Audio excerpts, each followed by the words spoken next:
नमस्कार, मैं सुनील आप सभी का एजुकेशन प्रभा यूट्यूब चैनल पर स्वागत करता हूं।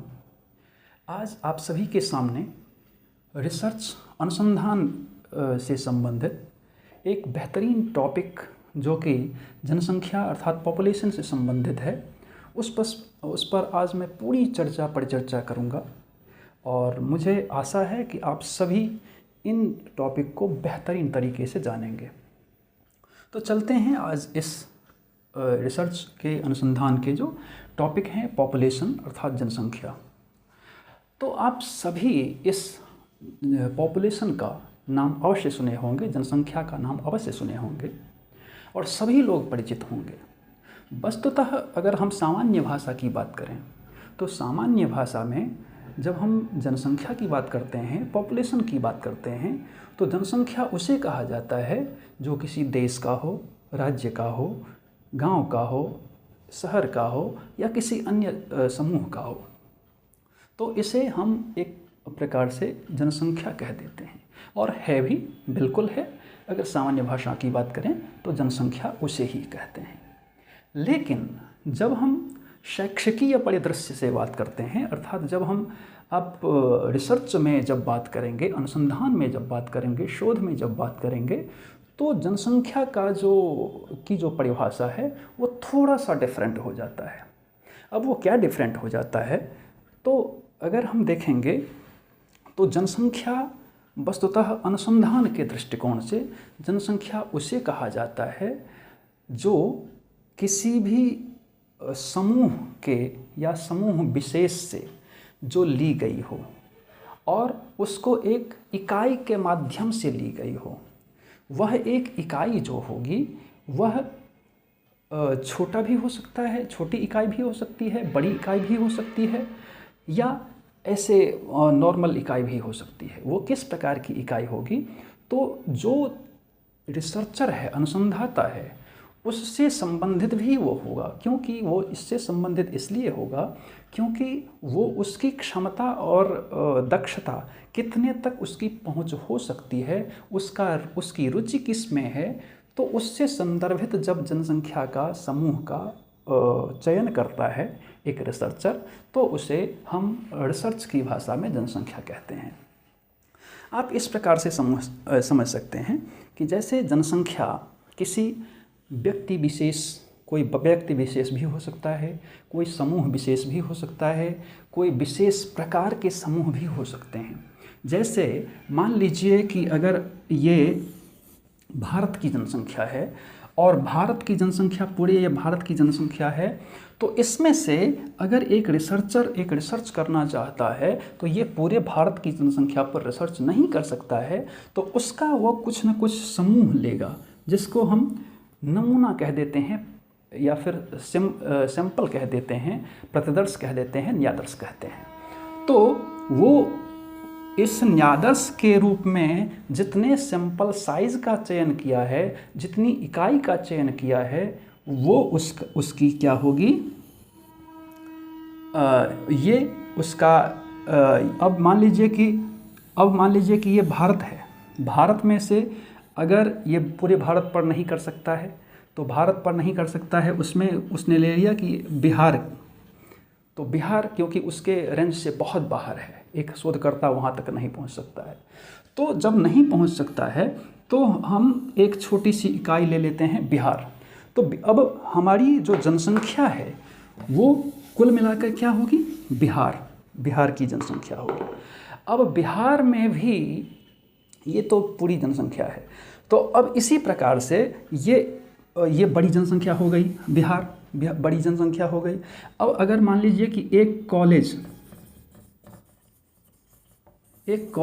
जनसंख्या हो सकती है, एक कक्षा जनसंख्या हो सकती है, इस प्रकार के एक परिवार उसकी जनसंख्या हो सकती है। इस प्रकार से जो भी वो चुनना चाहता है तो वो जिसमें दक्ष हो जाता है या फिर जो उसके रेंज तक सीमित होता है, रिसर्चर के हिसाब से हम उसको जनसंख्या कहते हैं।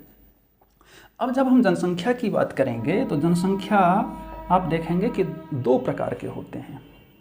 एक होता है समजातीय और एक होता है विषम जातीय। तो ये समजातीय, इसको हम होमोजीनियस कहते हैं, इसको हम हेप्टोजीनियस कहते हैं। तो समजातीय जनसंख्या, विषम जातीय जनसंख्या। तो समजातीय जनसंख्या जो होती है वो, अब जैसे कि मान लीजिए कि जब भी हम किसी भी जनसंख्या को किसी भी प्रकार में नहीं बांटते हैं। अब मान लीजिए कि एक कक्षा है, चलिए कक्षा 10 है। अब कक्षा 10 में अगर 1000 बच्चे हैं और 1000 बच्चे हैं और उस पूरे 1000 की जो जनसंख्या है 10वीं कक्षा की, अगर हम उसको जनसंख्या का भाग मान लेते हैं तो पूरी जनसंख्या उसमें से किसी भी प्रकार से हम किसी भी रेंज में उसको नहीं बांटते हैं, तो ये सम जनसंख्या कही जाती है। वहीं पर अगर हम इसी 10वीं कक्षा को मान लीजिए कि 1000 बच्चे हैं और इसमें से अगर हम इसमें 2 प्रकार में बांट दिए, गर्ल्स और बॉयज़, अगर हम 2 भागों में बांट दिए, गर्ल्स बॉयज़, तो ये लिंगीय आधार पर बांट दिए। इसी भी प्रकार से आप बहुत सारे अलग अलग प्रकार से बांट सकते हैं। तो जब भी हम विषम जातीय जनसंख्या की बात करते हैं तो जो जनसंख्या होती है उसके सबसे पहले हम ये देख सकते हैं कि उसके कितने प्रकार हो सकते हैं। तो उसके जैसे कि ये हम लिंगीय आधार पर यहाँ पर बांट दिए, कोई उसको दक्षता के आधार पर भी बांट सकता है, जैसे प्रतिभाशाली, जैसे कि सृजनशील बालक, जैसे मंदबुद्धि, तो सामान्य बालक। इस प्रकार से बहुत सारे आधार हो सकते हैं। उस आधार को लेकर के हम जब इसको डिवाइड कर देते हैं, चाहे 2 भाग में डिवाइड करें या अन्य भाग में, बहुत सारे भाग में डिवाइड करें, मतलब नहीं है। तो जब हम उसी जनसंख्या को भागों में बांट देते हैं तो वो विषम जनसंख्या कही जाती है। अब ये आपका पॉपुलेशन का भाग हो गया कि हम पॉपुलेशन किसे कहते हैं। अब सबसे पहले हम ये देखेंगे कि ये टाइप्स ऑफ पॉपुलेशन,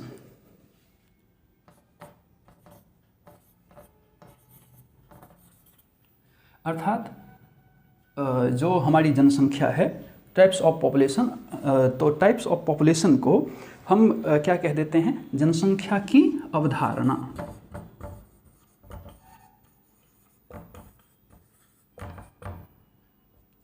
तो जनसंख्या की अवधारणा कहते हैं। अब जब जनसंख्या की अवधारणा अर्थात टाइप्स ऑफ पॉपुलेशन को हम जब देखते हैं तो टाइप्स ऑफ पॉपुलेशन कई प्रकार के होते हैं। तो टाइप्स ऑफ पॉपुलेशन के जो प्रकार होते हैं, जैसे जिसमें कि सबसे जो प्रमुख आता है आपका पहला प्रकार अगर हम कहें तो फाइनाइट पॉपुलेशन, अर्थात इसको हम कह देते हैं परिमित जनसंख्या।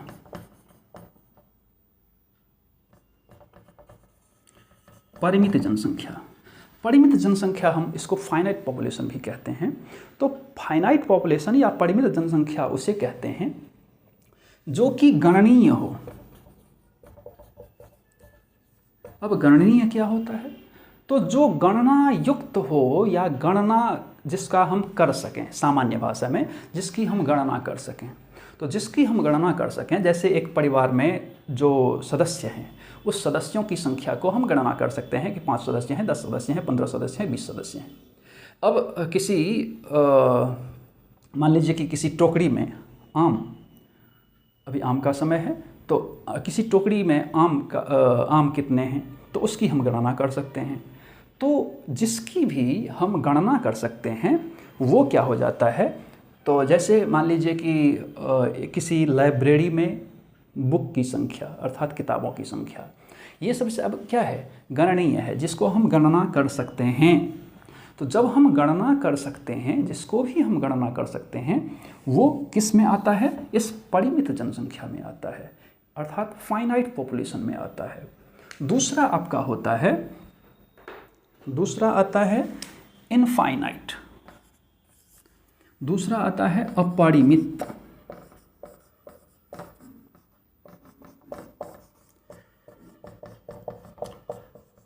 अपरिमित जनसंख्या।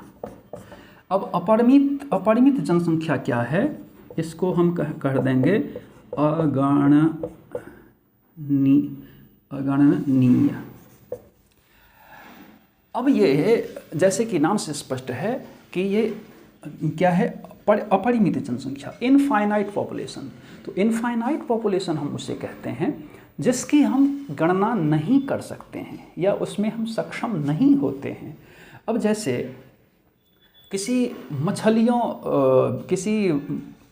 नदी में मछलियों की संख्या, अब किसी नदी में मछलियों की संख्या की गणना हम नहीं कर सकते हैं क्योंकि काफ़ी लंबी चौड़ी एक नदी होती है, कई 100 या 1000 किलोमीटर की एक नदी होती है, छोटी 100 किलोमीटर 1000 किलोमीटर तक की। तो ये जब हम उसमें जनसंख्या को नहीं काउंट कर सकते हैं, जैसे किसी धान के ढेर में धानों की संख्या नहीं काउंट कर सकते हैं, चावल के ढेर में चावल की संख्या नहीं काउंट कर सकते हैं, बालू के ढेर में बालुओं की संख्या नहीं काउंट कर सकते हैं। अर्थात जब हम किसी भी जनसंख्या को गिनने में सक्षम नहीं होते हैं वही अगणनीय या फिर अपरिमित जनसंख्या कही जाती है। अब ये जब अपरिमित जनसंख्या कही जाती है, इसमें और भी भाग हैं, इसमें गणनीय, फिर इसके तीसरे जो पायदान पर आते हैं या तीसरा प्रकार जिसको हम कहते हैं वो होता है हाइपोथेटिकल पॉपुलेशन, अर्थात परिकल्पित जनसंख्या।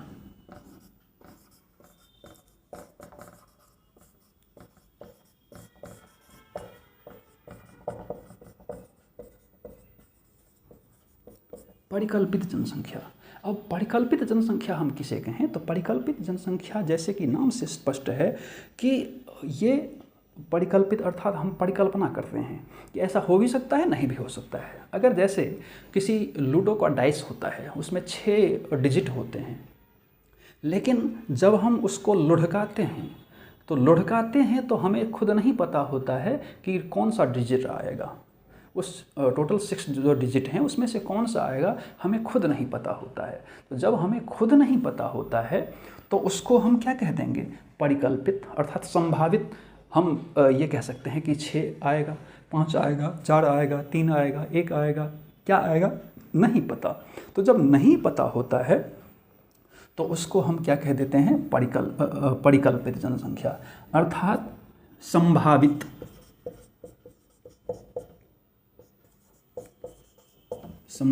जनसंख्या भी कह सकते हैं।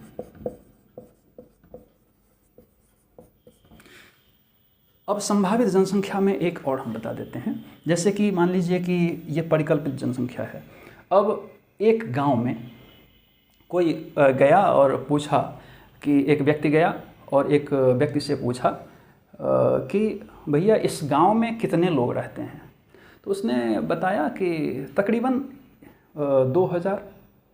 तो तकरीबन 2000 उसको ठीक नहीं पता है, वो संभावित बताया है, उतना हो भी सकता है, उतना नहीं भी हो सकता है। हाँ, ये आपका प्रश्न हो सकता है कि ये तो गणनीय है, तो गणनीय है, लेकिन चूंकि उसको उस समय में नहीं पता है तो वो उसके लिए परिकल्पित जनसंख्या हो जाएगी। ठीक है, तो जब ये परिकल्पित जनसंख्या हो जाएगी तो ये परिकल्पित इस प्रकार से। और फिर कुछ होता है, जैसे होता है कि वास्तविक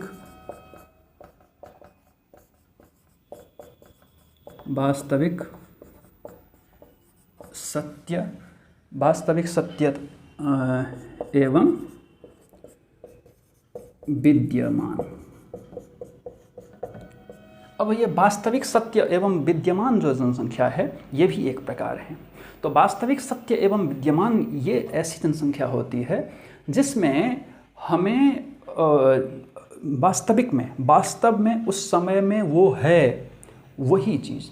अब जैसे मान लीजिए कि सेंट्रल गवर्नमेंट के कितने एम्प्लॉई अभी फ़िलहाल कार्यरत हैं, अगर हमें इस प्रकार से पूछा जाएगा तो वो क्या होगा, वो वास्तविक होगा, उसकी वास्तविक संख्या। अगर हम किसी थ्रू या फिर अगर सूचना अधिकार के अनुसार अगर हम पूछेंगे तो वहाँ से एक जस्ट वहाँ से रिप्लाई आ जाएगा कि हाँ सेंट्रल गवर्नमेंट के अंदर इतने एम्प्लॉई हैं या तो फिर अब जब इतने एम्प्लॉय हैं, इसके बारे में जब एक फिक्स्ड कुछ होता है, जो भी फिक्स्ड हो, जो बस जैसे मान लीजिए, अब ये एक और एग्जांपल मान लीजिए आपके सामने है कि ये मार्कर है।